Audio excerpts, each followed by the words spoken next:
Welcome to this video on bias, one of the key concepts in DP psychology. Whether you're studying research methods, approaches to behavior, or clinical diagnoses, understanding bias will help you think more critically about psychology.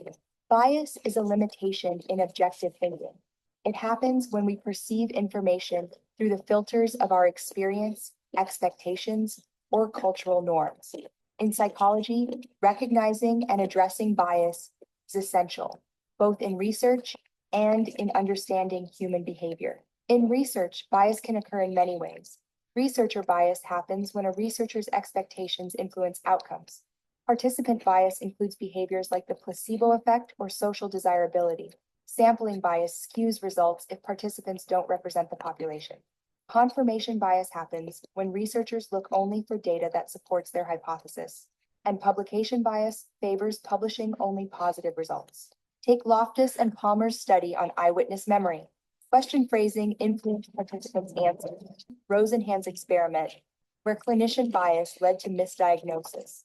These show how bias affects not only results, but real-world implications. Bias isn't just in research. Gender bias can lead to overdiagnosis of disorders in women or underdiagnosis in men. Cultural bias affects how symptoms are interpreted. What seems abnormal in one culture may be typical in another. On a day-to-day level, we all experience cognitive biases. Anchoring is when we rely too heavily on the first piece of information. The representativeness bias causes us to judge based on stereotypes. The availability heuristic makes us think events are more common if they're easier to recall. Recognizing bias isn't just about pointing it out. It's about improving the quality of research, making more informed decisions, and building a fairer understanding of human behavior.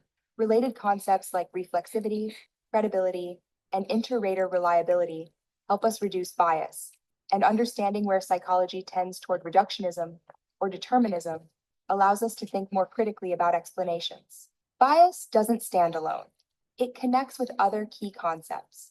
For example, reductionism can reflect both bias and assumptions about causality. Making these connections deepens your understanding.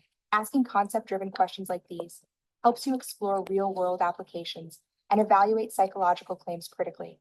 Bias shapes how research is done, how people are diagnosed, and how we make decisions every day.